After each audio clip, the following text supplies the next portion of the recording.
People are writing for robots now. Mm-hmm. And for robots, nothing needs to be pretty. I used to spend time writing real posts I remember for that you'd go to humans. Starbucks or the coffee shop every Sunday morning. Every Sunday morning, I'd pump out something that I personally wrote. It was Mm-hmm. based on personal experiences. Then, Google changed that. Welcome back to the My Wife Quit Her Job podcast. Today, we're going to be talking about a topic that's kind of sensitive for me. We're going to be talking about blogging, the state of blogging in general, and whether you should still be using WordPress versus the Shopify blog for an e-commerce. Yeah, so this is actually, we're recording this because this is a big debate right now with one of my clients. So I thought it would be, I don't want to say fun to talk through it because I don't know how much fun this topic is, but I think it's important because I feel like if I'm getting this question, then probably a lot of people in e-commerce are thinking about this right now. I mean, the topic is still sensitive for me because once Google released that helpful content update, which was not very helpful at all, it basically decimated my blog. Yeah. Over at My Wife Quit Her Job, and it decimated all my friends' blog. Like we had this mastermind group where, we were doing very well blogging for Yes. a very long time, like Yeah. 2 decades, Yes. right? To the point where some of these people have now released rap albums. I mean, Oh, yes. times are tough. No, I'm just kidding. And then specifically on the topic of WordPress versus the Shopify blog, which we're going to be talking about today, I have strong feelings now actually against WordPress. Did you follow this drama? I want to say it was the end of 2024. Okay. Matt Mullenweg, who's the CEO of Automatic, went on this tirade against WP Engine. Do you remember this story? No, actually, I don't know. I don't know about it. Okay, so the two CEOs had some sort of beef, and Uh-oh. WordPress is open source, right? Yeah. Anyone's supposed to be able to use it. Well, Matt abused his power and tried to shut down WP Engine Oh, because they didn't okay. like each other for some reason. And so basically he blocked WP Engine from having access to any of the plugins and then sued him in court. And it's an open source platform, right? He was blocking him from being able to access free plugins. Yeah. Okay. That sounds typical. That feels like girl drama. Well, no, and it left a huge bad taste in the mouth of developers, right? Right. Yeah. And then so Matt, it made him look really bad. It actually made me really not like him after that whole drama, because now it's like an abuse of power. Like, is it an open source platform really, or is it something that he can own and abuse? Right. Is it open source just for the people you like? Right. Exactly. Yeah. That makes me nervous. It kind of reminds me of our friend Charles, who, spoke out about some things and then got quarantined. And, there was is that true or not true? It's like when big companies start doing that, it concerns me. So I don't actually remember what happened or the outcome of that. I think it just kind of blew over, and I think WP Engine's still alive. So the developers revolted, and some of them actually went off and created this other platform. I can't even remember what it is, but supposedly it's gaining traction now. Interesting. Not enough for us to remember the name, but I don't know anyone who's on it because blogging is people aren't starting blogs these days. Yeah, people aren't starting blogs these days. Yeah. Okay, sorry, back to the topic. I just wanted to tell that story. So this question came up because one of my clients has a very long-standing blog on WordPress. Right. And I want to say 13 plus years old, and still gets decent Google traffic to the blog. Right. But, one of the problems, and I don't remember if we talked about this on the podcast that were recorded live in New York, or if you and I talked about this outside of that. But, one of the strategies, it's always been the strategy for e-commerce, is to create content. And we teach this, right? You create content about your products, right? But not like a direct blog post, just writing about the pros and cons. You create helpful content. And in the content, you mention products that you sell. And then obviously those products are linked to your store, whether you're on, Shopify, BigCommerce, Woo, whatever. And you were talking about how that is not a great user experience. And I don't remember if we did this publicly or not, but you were saying that, your strategy has now been to build out collection pages and try to get, those pages or category pages and put the content there. You think that building out all the content on WordPress is actually provides for not a great user experience. And that's what we're realizing right now is that we have all these pieces of content. Most of them, 95% of them they were written specifically to link to products, but to get people over is very clunky. And so I think that's the first argument against WordPress, right? Is the user experience is not great. You're not on the store page. It looks like a blog usually, and getting people to click over is just one more step in the process, which makes it harder for people to buy. I don't remember what I said or this So long ago, conversation, it's a full week. but but yeah, I always try to get people in the category pages, but I mean, you can't like replace a blog with Correct. category pages, right? Correct. I mean, blog covers a whole bunch of topics, and there still are uses for the blog. I don't know if you want to just talk about blogging in general first before we even get to the subject of WordPress versus Shopify. Yeah. I think blogging from an informational standpoint is gone. Like the only reason I would ever start a blog today is if I have an e-commerce store or some sort of service that takes transactions. All the standalone blogs, I think that business model is dead. You have to offer Okay. something for sale on the site. Okay. Because the purpose of a blog now is to get mentioned in AI, right? Right. According to Bumblebee Linens, these handkerchiefs are commonly used for whatever, and then you click and then you land on Bumblebee Linens where you can take transactions or you have some sort of brand Right. associated with that. And what I've been doing, because Bumblebee Linens blog has actually taken off. It's up in traffic around 40%, I would say, since December.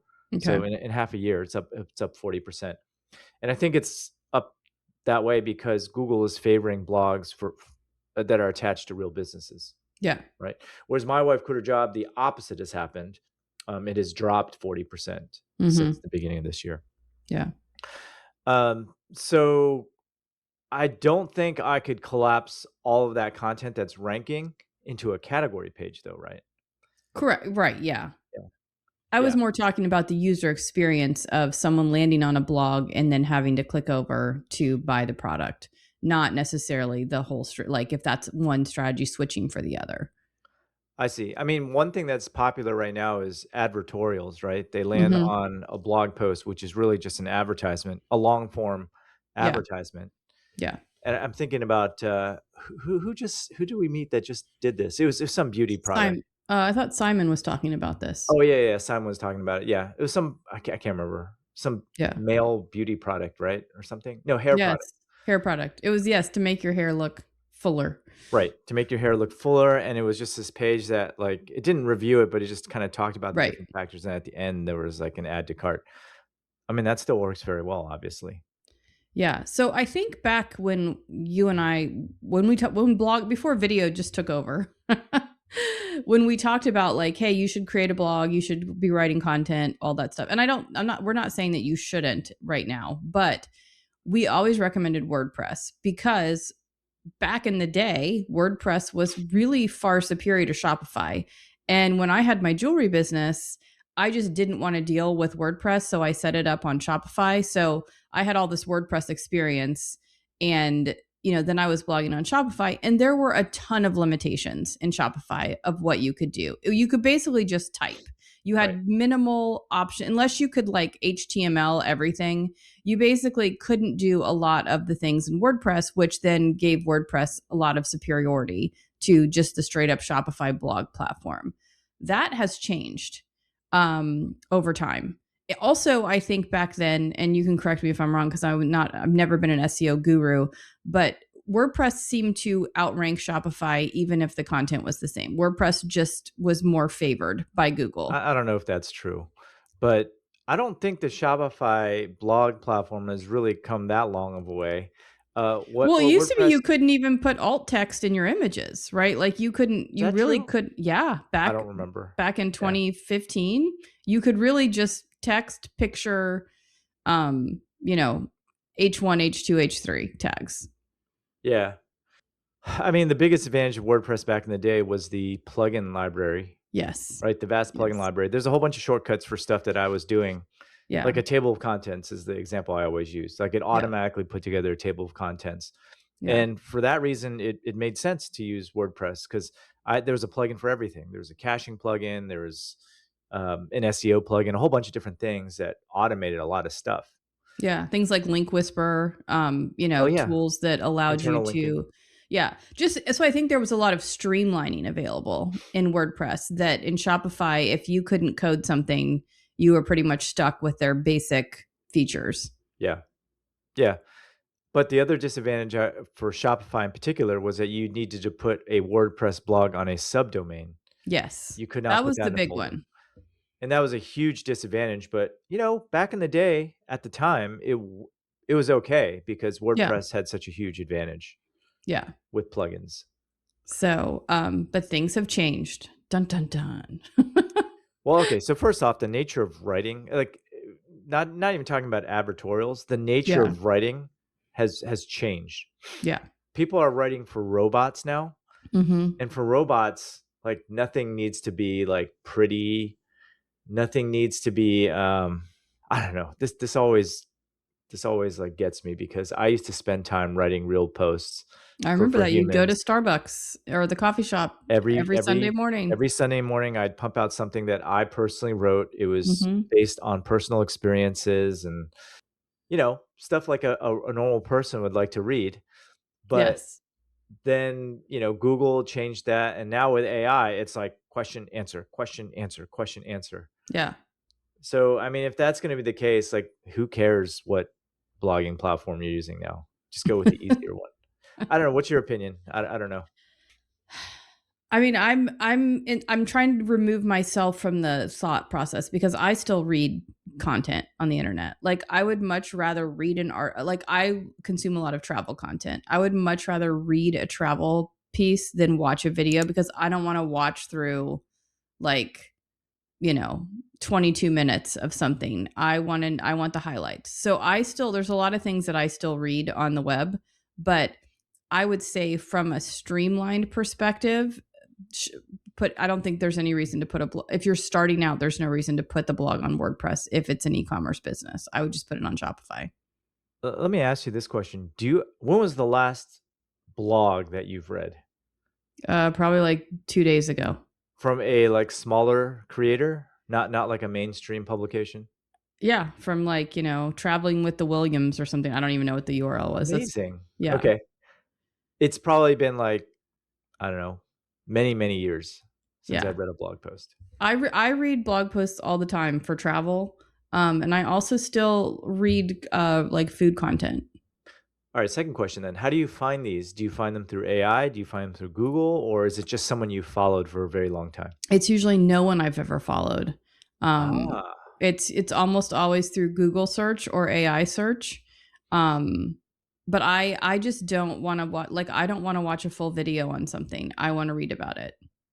okay. So if you're doing AI search, like I don't know what you use, ChatGPT or Claude or Gemini or whatever, but it rarely links to the article. So Like you got I to found find that the to link. be not true. And if you're interested in learning how to start your own profitable e-commerce business, make sure you sign up for my free 6-day mini course below. It's 100% free, and I guarantee you'll learn a ton. Huh. I was Okay. going to screenshot because I know we talked about this on another podcast. I was going to screenshot it the other day for you because I get links all the time, but I ask for links. So, for Okay. example, I was doing some research on a possible summer trip. And I put in all my information. Now, meanwhile, I've been doing this for a year and a half now, right? So like, and I use ChatGPT for this in particular because it has all my information. Right. So I put it in, I ask, I put my requirements, and then I say, I would like to know the top 5. This is a question I actually asked, the top 5 parts of town. So typically, like, just for example, when you travel to like Budapest has neighborhoods, right? And each neighborhood is kind of its own personality and has its own safety issues or not, like it's different types of restaurants different. So some is like a younger, more like tourist or more touristy or more like older established. So I was like, hey, I want you to evaluate the 8 neighborhoods in Budapest, and then I want you to tell me where's the best one to stay given the parameters that I put in, and then give me links to any articles written about staying in those areas. right? Okay, so you asked for the articles. I Okay. ask for the articles because I don't trust chat to just be like stay in the seventh quarter, right? Or whatever. Like I don't like I mean it's usually is pretty correct, but I like to read art. Then I want to click through and read, okay, who's the person writing this article, right? Is it a single female? Is it a family? Is it like, what is their bias? And then I look through the article, I skim it, and then, move on to the next. So, but I do request links when I'm doing that, which might be the difference between what Okay. you're getting and what I'm getting. So that's for travel blogs. Yeah. When was the last e-commerce store blog that you've read or visited? Outside of people that I work with Yeah, and outside of people that you work with, I obviously. don't know, for 100 years, I don't know. A long time.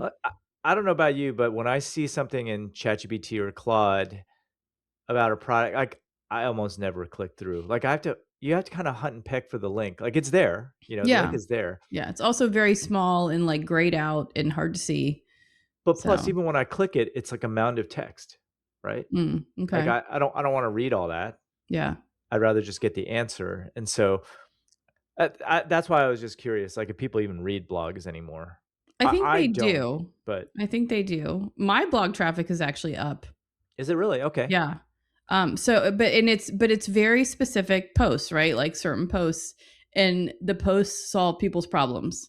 Like my top trafficked post right now is beef stroganoff without mushrooms.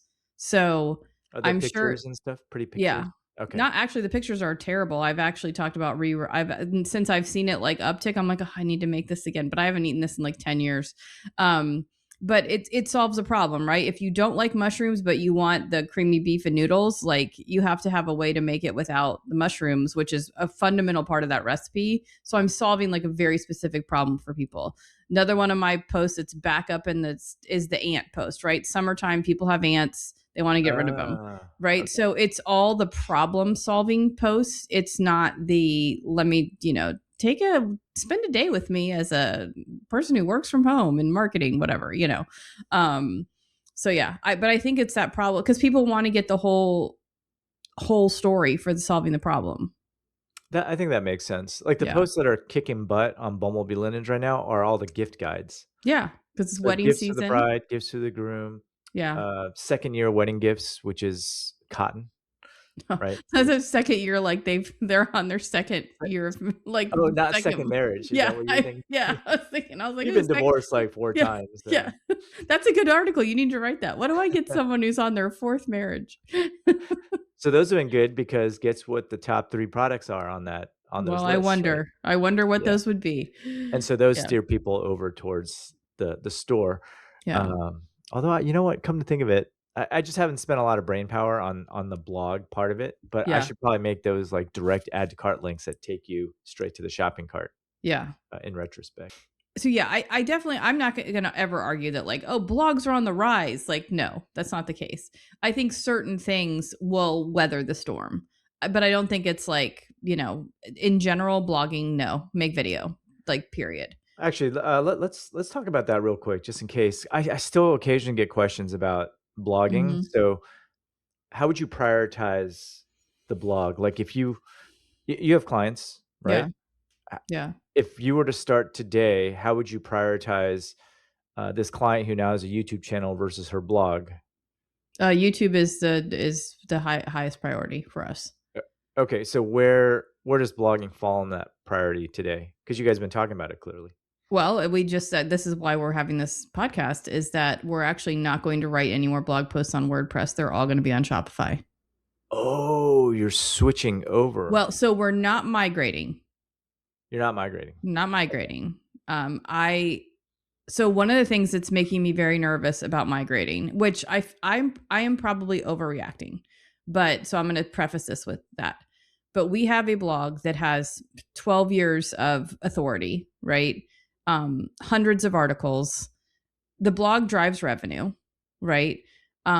But I have read enough articles about AI search not loving redirects that I do not want to move something and redirect everything on that site. Makes Um, sense. Well, why switch to Shopify blog in the first place if you already have a WordPress blog? because for any new post that gets written will be written on Shopify. Why? So because of the user experience and because AI is favoring everything consolidated on one platform and for tracking purposes. So right now, if you've ever seen, because the blog is set up on, actually the blog, unfortunately for us, the blog is the main domain and the store is the subdomain. I But, see. Okay. but so now, like when you look into Google Analytics, you've got to switch account, like not accounts, but you have to switch right from the store to the blog. So it's not Sure. all integrated.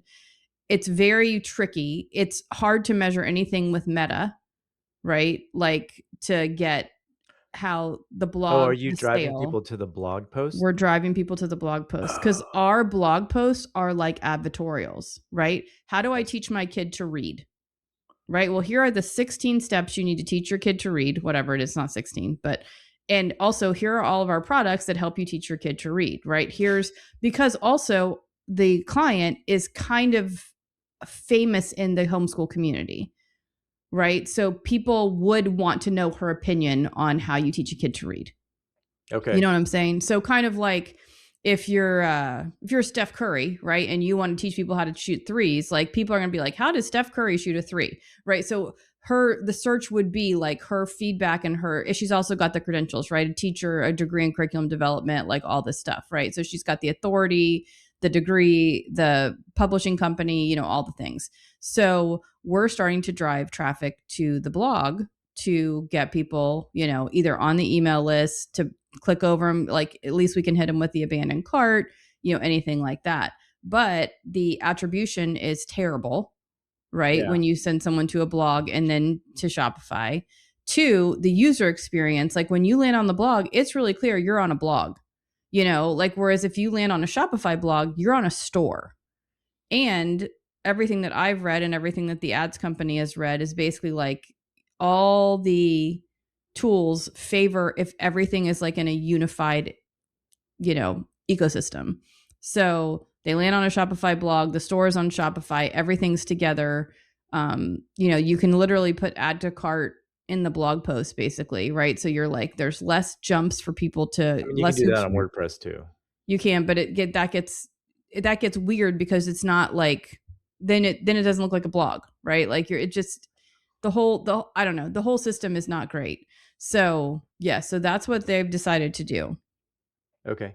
Are those advertorials on WordPress, are those ranking? Yeah. Oh, they are. I see. Yeah. And then, yeah, I mean, I agree. Like all future advertorials can go in Shopify just for ease of tracking and stuff. Yeah. But I know for Bumblebee Linens, that hasn't been oh, you know why it's not a problem for mine? It's Because you because don't. it's in a folder. It's not on Correct. a subdomain. Yeah, Yes. Yeah. yeah. So then you're just gonna have this WordPress thing that's orphaned, and then you're just gonna leave it alone. It's not orphaned. I mean, we'll still the posts that are like on that they're still going to get traffic. They still get updated. Like with if a new product comes out, we'll update an old post. We're actually seeing a huge uptick in Pinterest right now. Hmm. Okay. And I hate to say this because it's very premature, but our ROAS with Pinterest ads is like 8. Interesting. Yeah. Okay. So Pinterest ads are back on. Like I have not. It's been like probably 8 years since I ran a Pinterest ad. Okay, I feel like But Pinterest ads and like my caveat, do not talk to anybody at Pinterest and let them tell you what to do with your ads. Like okay. run away. Because they just want to sell you ad space. If you are in certain verticals, it makes absolute sense. So we fall into the parenting and homeschool vertical, which obviously is huge. So we're seeing a great return on ad spend right now. We're not spending a lot. We would like to ramp it up, but one of the things we want to ramp it up with is getting new content on the Shopify site so people land on the store and not the blog. Okay. I don't want to diverge too Yeah. much, but did Yeah. Pinterest turn into a video platform? It did, It right? it is turning into a video platform, yes. Okay. Which is great for us because we have a ton of video content now. Right. Like short form video, right? Yes. Yeah. I remember I was posting all of my short form to Pinterest and getting no love whatsoever. So I But you stopped. were posting like my wife quit her job short form. Correct. Yes. Yeah. Not Bumblebee Linens. That's You'd correct. probably get a lot of traction with wedding content, but that's a whole nother podcast. Right. That's a Um whole nother podcast. but Okay. anyway, so yeah. So I think if I was so my thought is if I'm a brand new e-commerce person and I'm just starting out, which It's a lot of people out there, right? Yeah. I would put your blog on Shopify. I would not Yeah. set up a WordPress blog. If you're 100%. already WordPressing, I don't think I wouldn't migrate. I would just keep doing what you're doing. That's my like in general opinion. You know, it just depends because I have people come up to me and say, "Hey, I want to rebrand. Like, I don't want to have to go through all this work." And then I look at their domain and I'm like, "Oh yeah, go ahead and rebrand." Oh, Like, yes, yeah.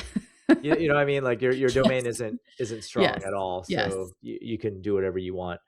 And so if you already have a blog and it has no traction, I would Correct. just keep things simple and just move it all over under Yes. Shopify.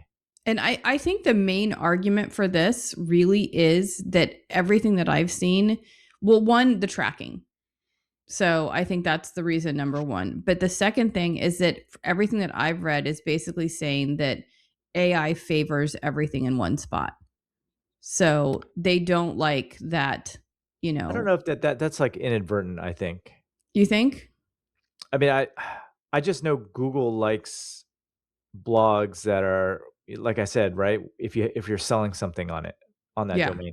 I don't think that accounts for subdomains because like the main domain is still the same, so it's probably okay. I mean, clearly Yeah. it is, right? Because that client's blog is still doing very well, right? Yeah. And likewise, Bumblebee Linen's blog is doing very well. It's just Yeah. sites like My Wife Quit Her Job that doesn't sell anything, which may change soon. Actually, I'm just going to do an experiment What are you and going to and sell sell. t-shirts? No, I'm going to sell services, right? Oh, yes. Yeah. Yeah, sell services on there and just see Yeah. if anything changes there. Yeah. But yes, I would say if your blog has zero traction, that's a different story. I'm thinking about people who have ever like want like if Bumblebee Linen's blog lived on WordPress like in its own subdomain, like it's a completely different experience than what you have right now. Because the problem is like one of the things that's now on our list of things to do is make the blog look as much like the store as possible. Oh, it wasn't like that. Well, no, because it was the blog was before the store. Oh, so you didn't make the store look like the blog? No, no, Okay. no. I Because mean, the Bumblebee blog looked Linens like a looks WordPress identical. blog. You wouldn't be able Yeah, to tell the difference, like store blog. I mean, it looks the same, yeah. pretty much. Yeah. And then I guess you could get rid of another hosting bill, Yes. right? Yes, you could. So, Which would be nice. Speaking of which, just I don't know if this is like the latest AI, people using AI to try to break into stuff, mhm. but the number of like hack attempts on Bumblebee Linens and My Wife Quit Her Job has just multiplied greatly. Yeah. I mean, I track all this stuff and I've just been getting attacked left or right. So here's something that's been happening to my store lately, which I'm still trying to think of a way to solve this. But people come in and they add a whole bunch of stuff to the cart, Okay. and by a bunch of stuff to the cart, I mean like tens of thousands of items, Mm, and I track everyone's cart. But then right. they'll check out, right? Like the bot will Okay. check out, which leaves all these abandoned carts all over the place also, which again fills up my Klaviyo Yeah. at the same time. Oh, yeah. Yeah. And I know this has happened to other people on Shopify Yeah. based on what I saw in ECF. And my solution, I hope no hackers are listening to this right now, but like I spotted a pattern in like the emails that they're using. Mhm. Yeah. And so I just block them right at the source. Yeah. But like, let's say I mean, they could easily fix that and just use AI to Yeah. generate real emails. And then I have to think of another way to block them Yeah. based on IP address or something. I mean, they're all coming from Lithuania, Mhm. um, China, and Russia. Although there's all a subset that's coming from Europe and certain parts of the US too. So Yeah. that's not an easy problem to solve. Yeah, I agree.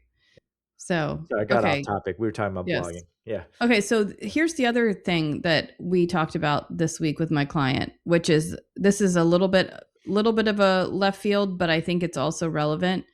Um is because she has a blog that's popular, right? And I've seen this with other people, right? People who especially people who started blogging and moved into e-commerce. There's a couple people in ECF who have this issue. They have massive email lists, right? Because they offer some sort of lead magnet that Yep. isn't a product, right? So, for example, we're looking at 280,000 people on the email list, right? And half of those people are not customers. They're just subscribers because they came in through some sort of lead, or, some of it's abandoned cart and things like that. But primarily it's through a lead magnet. One of the, and Klaviyo is expensive, right? It is. And like OmniSend, who was partnered with us for Seller Summit, they are, I think, are they a third of the price They're of Klaviyo? 40% cheaper. 40%? Okay. So they're definitely a less expensive option. However, email in general is expensive, right? So one of the suggestions that was given to us this week was to actually move all of our non-customers to like Beehive. And then when they Yeah. make a purchase, they get dumped back into Klaviyo. So that way we're not paying for, and also not sending like those people like all the things that we send. And everything's really segmented anyway. So those people don't get a lot of stuff. But basically, because one of the things that I think is tough about Klaviyo is you pay based on the number of subscribers you have plus the aggregate sends, right? Right. So like we send so much, but our customers are low. So like we hit the send limit before we hit the customer send limit. Right.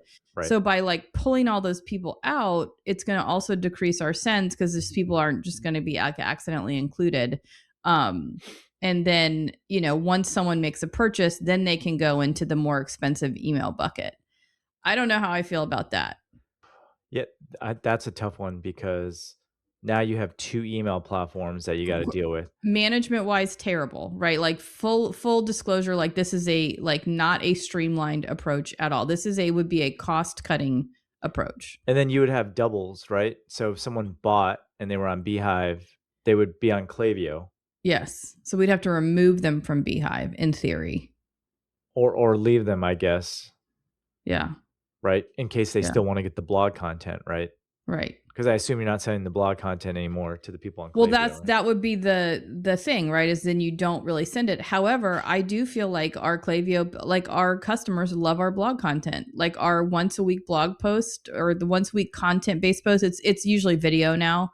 Like people love it, whether they're a customer or not, right? They love that educational piece.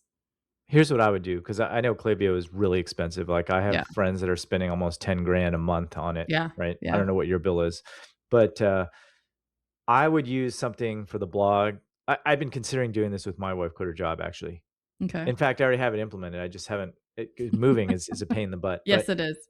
One, you can use something super cheap like MailerLite and Amazon SES. Mm-hmm. So all these email platforms, all they are like front end wrappers for like email services. Right. There's like Mailgun, Amazon SES, and it's super cheap. Like Amazon SES, I think is like $1 to send to 10,000. Oh my word! Yeah, 10,000 very people, cheap. and then obviously it's free to store as many Right. emails as you want because that's on your own platform. So there's an open source platform that I had installed called Mautic. We actually used this for Go Brand Win. Yes, we did. 100% free. Yeah. Very powerful if you just want to run like a newsletter. Mm-hmm. It won't do e-commerce well, but again, we're Right. talking about blogging here. Yeah. So that's free, and the interface is really good. It's got like a really nice, email editor and all that stuff. And you can have it does almost everything. You can track clicks, you can track links and everything. That's free. 100% Okay. free. Very powerful. A little too powerful, unfortunately. Like, which is why I didn't want to use it.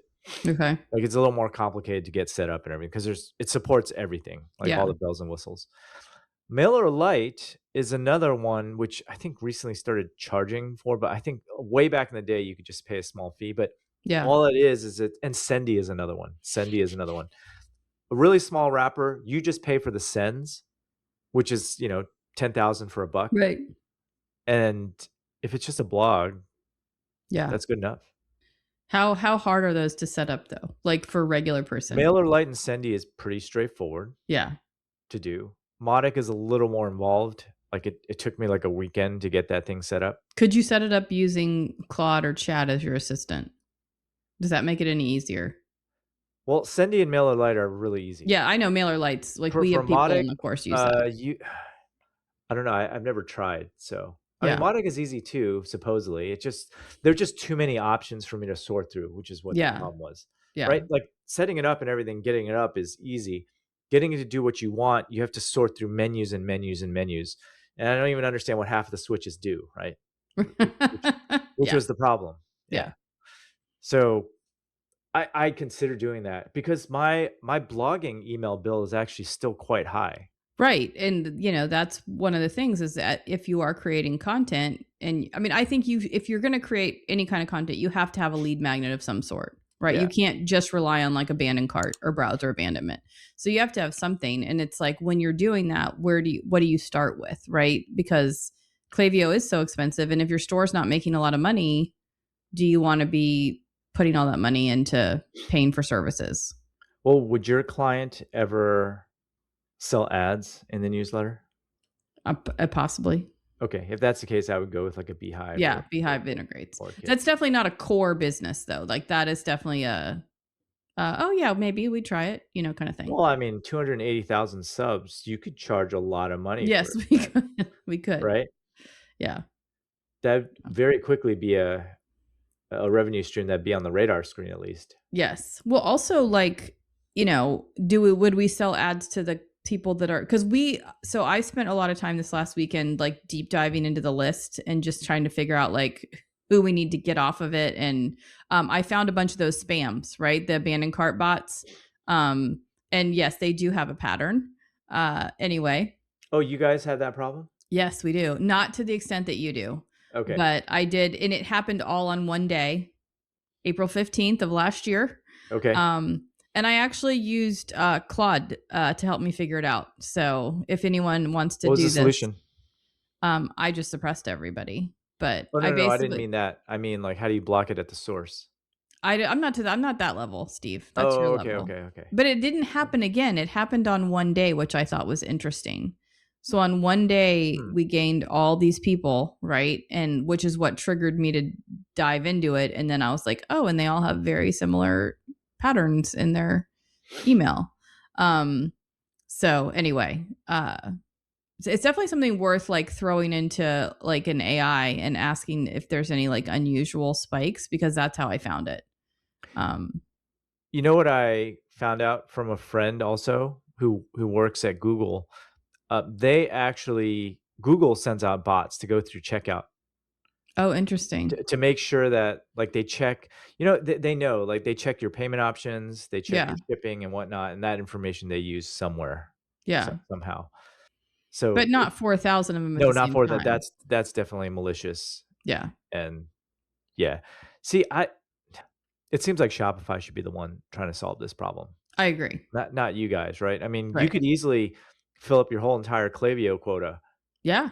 in a couple days, right? If Yes. it's malicious Yeah. like that. And they're Yeah. very clever too. Like I was blocking IP addresses. They have this bank of like 1 million IP addresses. Yeah. You can't block them. Yeah. That's a whole other episode, because Whole nother episode. I Yeah. don't understand what the point is. Like, you're not monetarily gaining anything from this. Okay, so the point is Okay. to try credit cards. Oh, never Right? So mind. they bought like a huge bank of fake credit card numbers and they want to know which ones Yes. work. Which Okay. opens up a whole nother can of worms, another episode, but fake transactions. I don't know if you've gotten that. No, but we had that problem. Do you remember with Profitable Audience? Oh, yes. Yes, like 4 or 5 years ago. Yeah. Yeah. Yeah. We put a squash on that. I don't remember what I did now, but Yeah. Yeah, I remember that. yeah. I was like, someone loves us. Just kidding.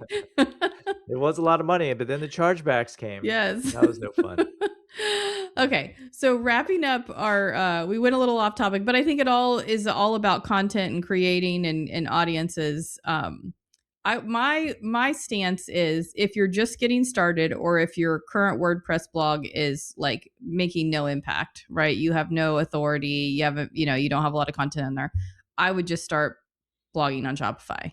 Yep. That to me. And also I think it simplifies so much for people, because I can remember a couple years ago, like one of the big hurdles for people was setting up the subdomain, trying to figure out how to integrate WordPress like that. Yeah. Like, and we would get questions all the time, and I'm not sure how to do this, whatever.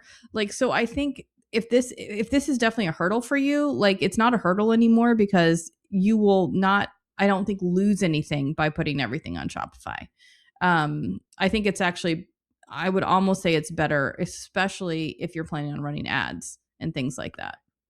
I guess the only thing you really lose is control, because then all Yes. that content is on Shopify, but I guess you're probably gonna be on Shopify anyway, so Yeah. migrating is like another story altogether. But yeah, I mean, I think blogging's kinda out. Like, it's still a strategy that a lot of people use to be mentioned in AI, and for that respect, I think it's still pretty important. It Yeah. just wouldn't be my top priority.